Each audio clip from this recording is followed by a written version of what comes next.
ke situ. Ketika dia bangun, maka kalau ada orang yang berkata, tadi kamu ngomong rumahnya buat saya, itu saya lagi tidur ataupun misalnya, nggak ada hukum. Ya, jadi harus dia diucapkan dalam kondisi sadar, tidak dalam kondisi tidur, tidak dalam kondisi mabuk ataupun yang semisalnya. Jadi paham ini? Ya, itu yang kemarin kita telah jelaskan. Ya, ini makna dari al-kalam. Al-kalamu huwa lafdzul murakkabul mufidu bil wad'i. Harus ya 4 unsur ini ada pada kalam. Kalau salah satunya hilang, nggak ada kalam. Nggak ada lafaz, nggak ada kalam. Nggak ada murakkab, nggak ada kalam. Nggak ada mufid, nggak ada kalam. Nggak ada peletakan orang Arab, nggak ada kalam. Nah itu ya. Coba dibaca lagi. Al-kalamu huwa lafdzul murakkabul mufidu bil wad'i. Coba bersama-sama. Al-kalamu huwa lafdzul murakkabul mufidu bil wad'i. Jadi ya lafazan juga harus benar. Yang saya menghafal salah. Al-kalamu huwa lafdzul murakkabul mufidu bil wad'i. Kalau kita kepengen menguasai bahasa Arab, ya harus sekali menghafal. Kalau nggak berani menghafal, jangan belajar bahasa Arab. Kalau untuk sekedar pengenalan sok, ya bisa. Tapi apa faedahnya? Akan mengenal, tidak menguasai. Harus kita menyempatkan diri untuk menghafalnya. Jangan kita optimis karena mungkin sifat umur kita ya sudah agak tua kayak misalnya, itu bukan penghalang. Yang menjadi penghalang kemalasan, himmah yang lemah itu penghalang. Ya. Ataupun yang lainnya. Waqtamuhu salah satu. Sekarang kita masuk kepada pembahasan berikutnya. Pembahasan pertama sudah diambil, yaitu tentang definisi dari kalam. Pembahasan yang kedua adalah tentang macam-macam kalam. Waqtamuhu salah satu. Macam-macam kalam ada 3. Apa sih maksudnya macam-macam kalam? Maksudnya, jadi orang Arab itu kalau ngomong ataupun berbicara, ngobrol ataupun nulis itu tidak keluar dari 3 kata ini. Tidak mungkin keluar dari 3 kata ini. Demikian pula dalam bahasa kita Indonesia. Kalau kita ngomong, berbicara ataupun menulis itu tidak keluar dari 3 macam ini. Yang pertama ismun isim. Bahasa Indonesianya apa? Kata benda. Ya, kata benda. Fi'lun apa itu? Kata kerja. Ya. Harfun kata apa? Nyambung ya. Harfun ja'a li ma'nan, huruf yang dia datang dengan membawa makna. Nanti akan bisa jelaskan nomor 1 seperti biasa. Jadi macam-macam kalam dalam bahasa Arab, bahkan juga dalam bahasa yang lain ya. Itu ada 3. Kalau ada isim, fi'il ataupun huruf. Seperti dalam contoh ucapan kita ya. Kharaja Muhammadun ila suqi. Muhammad keluar menuju pasar. Kharaja fi'il madhi, fi'il. Muhammadun isim. Ila huruf. As-suqi isim. Yang keluar dari itu. Dalam bahasa kita juga seperti itu ya. Saya mau pergi ke pasar untuk beli buah-buahan. Untuk membeli buah-buahan. Saya isim. Mau pergi, ada apa kata kerja kan? Ke kata sambung. Demikian pula dalam bahasa lain. Seperti itu. Jadi yang namanya kalau nggak keluar dari 3. Kata benda. Kemudian kata kerja. Ini apa? Kata sambung. Dalam bahasa Arabnya isim, fi'il dan huruf. Nah itu makna secara lughah. Adapun makna isim menurut ahli nahwu itu ada lebih khusus lagi. Apa itu makna isim? Nah, ini perlu ditulis kalau mau tulis. Makna isim yang menurut istilah ahli nahwu lebih khusus. Yaitu apa? Kalimat kata yang menunjukkan makna pada dirinya. Kata yang menunjukkan makna pada dirinya dan tidak terkait dengan waktu. Tidak ada hubungannya dengan waktu. Nama atau isim adalah apa? Kata yang menunjukkan makna pada dirinya dan tidak ada hubungannya atau kaitannya dengan apa? Waktu. Contoh, Muhammad. Ya, tadi disebutkan definisinya kata yang menunjukkan makna pada dirinya. Muhammad, ada maknanya enggak Muhammad? Ada. Menunjukkan makna pada dirinya itu apa? Seorang laki-laki yang dinamai dengan nama apa? Muhammad. Ya, biasanya orang meletakkan nama itu di antara tujuannya apa? Untuk membedakan dengan teman-teman yang lain, ya kan? Muhammad jelas maknanya. Seorang laki-laki yang dinamai dengan nama ini. Kemudian juga Fatimatu jelas. Itu apa? Seorang wanita yang dinamai dengan nama ini. Dipahami nggak? Itu isim. Kata yang menunjukkan makna pada dirinya. Ada maknanya. Baitun juga isim. Ya. Kenapa? Dia menunjukkan mana pada dirinya. Baitun, apa yang tergambar pada benak kita ketika disebut bait rumah? Ya rumah ada atapnya, ada fondasinya, ada temboknya, iya kan? Apalagi bisa dikun yang jantan, itu tergambar tuh. Ada maknanya pada dirinya, iya kan? Dikun yang jantan seperti ini, ada jenggernya, ada ininya, ada itunya, iya kan? Nah, kemudian makna ini tidak ada kaitannya dengan waktu. Ada kaitannya dengan waktu. Tidak ada kaitannya isim itu, iya kan? Muhammadun ada kaitannya dengan waktu, tidak ada. Ya, berbeda dengan fi'il nanti ada kaitannya dengan waktu. Jadi kami gitu sih. Kata yang menunjukkan makna pada dirinya dan tidak ada kaitannya hubungannya dengan waktu. Tidak ada kaitannya dengan waktu. Kedua, fi'il kata kerja. Ya, ini maknanya secara khusus, yaitu maknanya menurut ahli nahwu adalah kata. Kata yang menunjukkan makna pada dirinya juga sama. Fi'il adalah kata yang menunjukkan makna pada dirinya. Ya, dan berkait dengan satu dari tiga waktu. Nah ini bedanya. Ada kesamaan, ada sisi kesamaan, ada sisi perbedaan antara isim dengan fi'il. Sisi kesamaannya adalah fi'il adalah kata yang menunjukkan makna pada dirinya. Ketika disebutkan nih, kharaja, keluar. Orang paham kan yang dimaksud kharaja itu apa? Enggak, keluar. Dia meninggalkan rumahnya. Akala, makan. Paham enggak orang makan? Ya makannya udah ma'ruf. Memasukkan makanan ke dalam mulut, makan. Dengan nama tidur, tergambar enggak? Maknanya tidur, tergambar. Apalagi? Qara'a, membaca. Ngerti orang baca. Itu berarti ada makna pada dirinya. Kata yang menunjukkan makna pada dirinya dan terkait dengan waktu, satu dari tiga waktu. Mesti. Ya. Apa itu tiga waktu yang kata kerja itu berkait dengannya? Saya ulangi. Fi'il adalah ya, kata yang menunjukkan makna pada dirinya dan berkaitan dengan satu dari tiga waktu. Apa saja tiga waktu itu? Lampau. Terus apa? Dalam bahasanya lampau itu madhi. Madhi atau sekarang. Dalam bahasa Arabnya apa? Hal atau hadir sama. Kalau orang nikah itu halan, kontan sekarang bayarnya, gitu kan? Iya, kadang halan juga. Iya, halan kadang. Orang halan bisa halan, kalau kontan, kalau halan sekarang nih, udah sekarang gitu. Kemudian apa? Waktu yang berikutnya mustaqbal yang akan datang. Mustaqbal yang akan datang. Itu kaitannya perbuatan fi'il. Kalau enggak waktu yang telah lampau, sekarang. Kalau enggak apa? Yang akan datang mustaqbal. Benar enggak? Orang makan, kapan makannya? Kemarin, sekarang atau akan datang? Iya kan? Satu dari kemungkinan. Kalau kemarin makannya berarti itu fi'il madhi. Namanya fi'il madhi. Fi'il madhi. Fi'il yang menunjukkan apa? Waktu yang lampau. Seperti akaltu as-samaka. Saya telah makan ikan. Sudah makan belum? Iya. Jadi perbuatan makan sudah jelas kan ini kan ya. Terjadinya kapan? Di waktu yang lampau. Nah, itu sih ada kaitannya dengan waktu. Mungkin ya. Ada perbuatan kemudian tidak terkait dengan waktu enggak? Ya mungkin. Yang namanya perbuatan itu diwadahi oleh waktu, iya kan? Pasti. Yang enggak keluar dari tempat dan waktu yang namanya perbuatan itu kan? Dipahami enggak?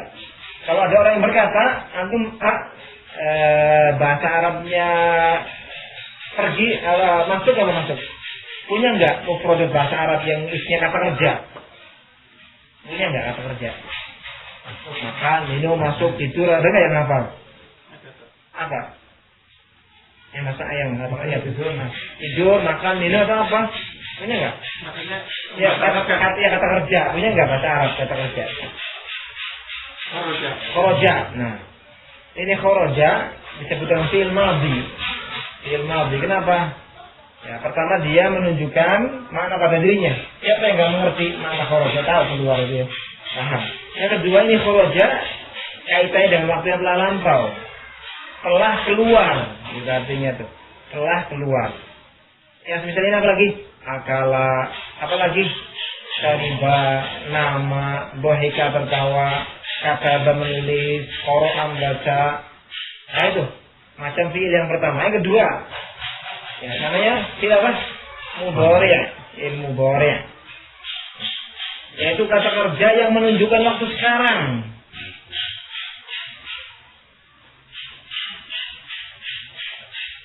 Ya.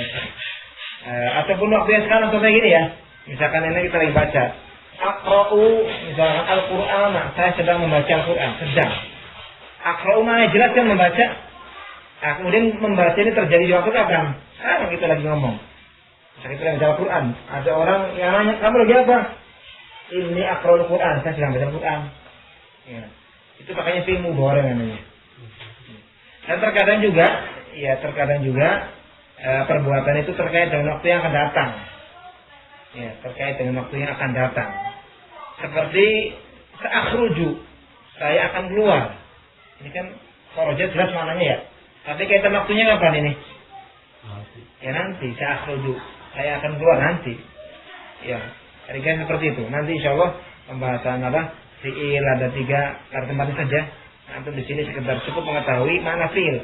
Fi'il itu intinya adalah kata yang menunjukkan makna pada dirinya dan tidak lepas dari satu dari 3 waktu, ya kan?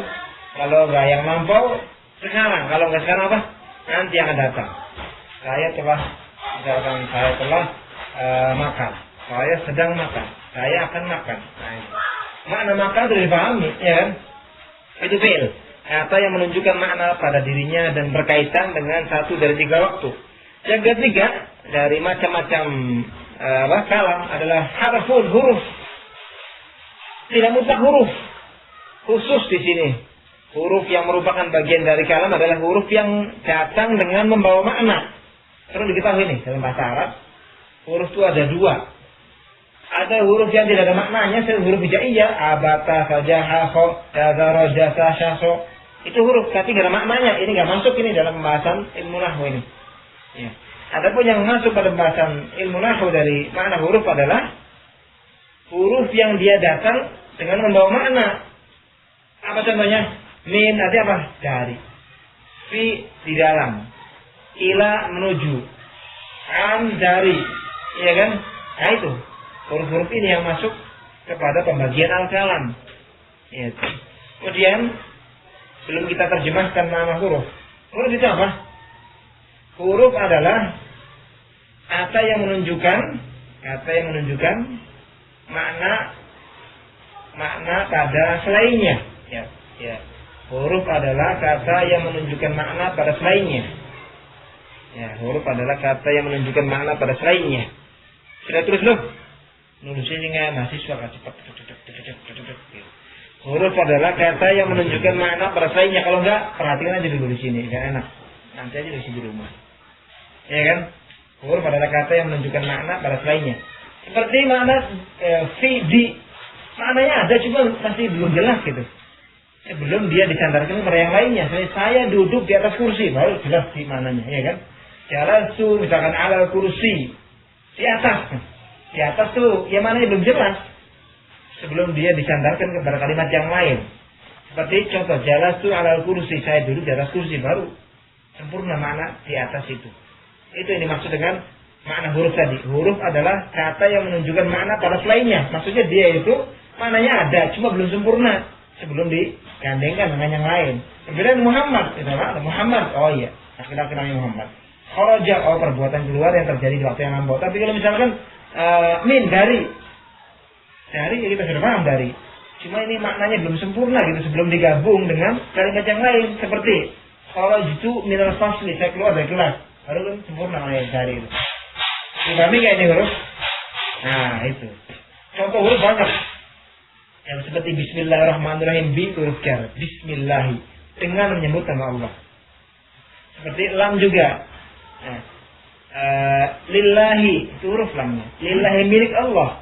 Li milik. Kalau seandainya sendirian maknanya ada enggak? Nah, jelas kan li milik. Milik apa? Bagi ya. Li bagi. Tapi kalau lillahi mafis samawati wal milik Allah, bagi Allah segala apa yang di langit dan bumi, jelas maknanya li. Nah, kesimpulannya dalam bahasan ini adalah bahwasanya kalam itu ada 3 unsur, ada 3 bagian dan tidak keluar dari 3 ini. Bisa isim, bisa fi'il, bisa huruf. Tapi huruf tidak mutlak semua huruf masuk. Khusus huruf yang datang dengan membawa makna. Sehingga keluar huruf-huruf hijaiyah yang tidak ada maknanya. Abata, sa, ja, ha, kho. Itu bukan huruf yang kita bahas di sini dalam ilmu nahwu. Bisa dipahami nggak nih? Nah, dan kalimat yang namanya kalimat itu susunannya kadang kita bisa bikin kalimat dari isim semua bisa. Zaidun alimun, ini isim semua kan? Zaid seorang yang berilmu. Zaidun isim, alimun isim. Bisa juga tersusun dari isim dan fi'il. Nama Zaidun, nama fi'il. Zaidun isim. Zaid tidur. Bisa juga terdiri dari isim, fi'il dan huruf. Ya, kharajtu ilal masjid. Saya keluar menuju masjid. Ada isim, ada fi'il. Nah gitu. Ya, insyaallah bisa dipahami ya. Cukup yang di situ. Iya. Sebelum di akhiri barangkali yang ditanyakan. Nanti pembahasan berikutnya adalah tentang tanda-tanda daripada isim, tanda-tanda dari fi'il dan tanda-tanda dari huruf. Karena ini kita tahu dalam masalah, oh itu isim ya kalau kita baca Al-Quran itu. Ini fi'il, kalau ini huruf sudah lumayan itu. Kalau kita baca Alhamdulillahirabbil alamin kita belum tahu ini mana huruf, mana isim, mana itu. Paham kan kita kan? Nanti pada pertemuan berikutnya akan kita kenali ya, masing-masing dari isim, fi'il dan huruf itu dengan tanda-tandanya yang akan disebutkan nanti. Itu. Kalau di sini ada yang belum paham, silakan ditanyakan. Apa? Yang tanya masih apa? Muhammadun alimun. Ini contoh kalimat yang terdiri dari isim dan isim. Muhammadun alimun, isim dan isim. Muhammadun isim, ya kan? Alimun isim. Atau tersusun dari isim dan fi'il. Nama Muhammadun. Muhammad tidur, nama itu tidur. Nah, atau kharaja kan ya, kharaja Muhammadun. Ini kalimat yang terdiri dari apa? Fi'il dan isim. Ada juga kalimat yang terdiri dari isim, fi'il dan huruf. Ya, bisa. Seperti nama Muhammadun ala sariri. Muhammad tidur di atas kasur. Nama fi'il. Muhammad isim. Ala huruf. As-sariri isim. Ya. Yang lain. Kalau isim yang akan datang itu syaratnya apa? Nggak ada isim yang akan datang. Karena isim itu tidak ada kaitannya dengan fi'il. Fi'il. Ya. Ya fi'il. Kalau fi'il yang dia menunjukkan kepada waktu yang sekarang, kayak yang telah lampau namanya fi'il madhi. Fi'il madhin. Nah, kalau fi'il yang menunjukkan kepada sekarang dan yang akan datang bisa mudhari. Jadi fi'il mudhari nanti akan disebutkan, akan dijelaskan. Itu penunjukannya bisa sekarang dan yang akan datang fi'il mudhari. Iya. Dan ada di sana ada fi'il amr, kata perintah. Kalau kata perintah mesti menunjukkan yang akan datang nanti. Kan dalam bahasa kita juga ada kata kerja, ya ada yang kata perintah gitu kan. Seperti ya kalau biasanya dicontohkan fi'il amr, itu ada 3 nanti. Insyaallah pada pertemuan berikutnya enggak apa atau sekarang mau dijalankan enggak apa-apa. Fi'il ada 3 macam dari fi'il mudhari, fi'il madhi, fi'il apa? Fi'il mudhari, fi'il amr.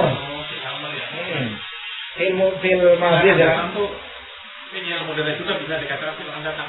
Ya bisa, namanya akan datang bisa. Jadi fi'il madhi menunjukkan yang telah terjadi, yang telah lewat. Kalau fi'il mudhari yang sedang terjadi, tapi bisa juga nanti digunakan untuk yang akan datang. Ada gitu nanti insyaallah bahasanya. Kemudian yang ketiga fi'il amr. Kata perintah ini mesti yang akan datang. Karena perintahkan kan nanti dikerjakan setelah diperintahkan kan. Misalnya kamu keluar. Setelah dikerjakan baru keluar. Belum diperintahkan nggak mungkin kan, sudah keluar. Nah, nanti insyaallah lah cukup. Di sini subhanallah bihamdik. Masih ada pertanyaan lagi toh? Ya.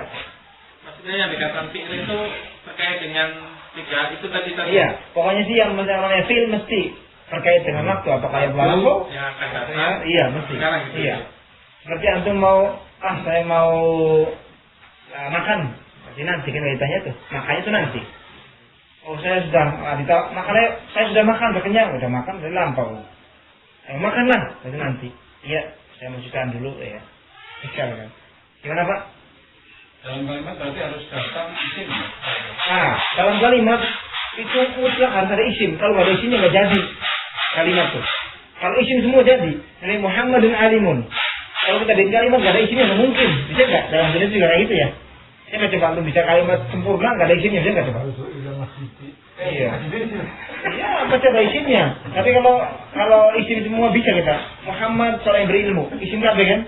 Muhammad alim itu kalau coba ada isimnya bisa nggak? Dari fi'il dan huruf mungkin. Iya kan, bisa nggak coba dalam bahasa Indonesia bikin kalimat nggak ada isimnya? Bisa nggak? Dari fi'il. Bisa nggak?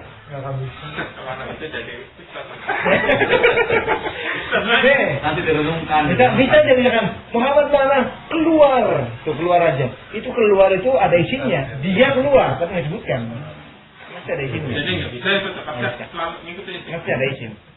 Isim nggak pernah keluar dari kalimat. Huruf juga ya. Mesti hurufnya. Cuma tadi yang kita jelaskan tuh pembagian kalimat dari 3 maksudnya yang namanya kata yang digunakan oleh orang Arab itu nggak keluar dari ini kalau nggak diisi. Kalau tadi yang huruf itu sih huruf hijaiyah itu nggak termasuk. Nggak termasuk. Kayak itu huruf, cuma tidak masuk pada pembahasan tentang kalam ini. Kalam dari ilmu nahwu nggak masuk dia. Khusus huruf-huruf yang ada maknanya. Kalau abata saja, ini huruf mabani, huruf yang dibentuk darinya satu kata. Zaidun, kan terdiri dari huruf zaijah. Za, ada maknanya nggak za? Nggak ada. Ya, ada nggak maknanya? Nggak ada. Da, ada nggak maknanya? Nggak ada. Itu ya. Ya cukup ya. Ada yang lain kan? Sudah dan tas, sampai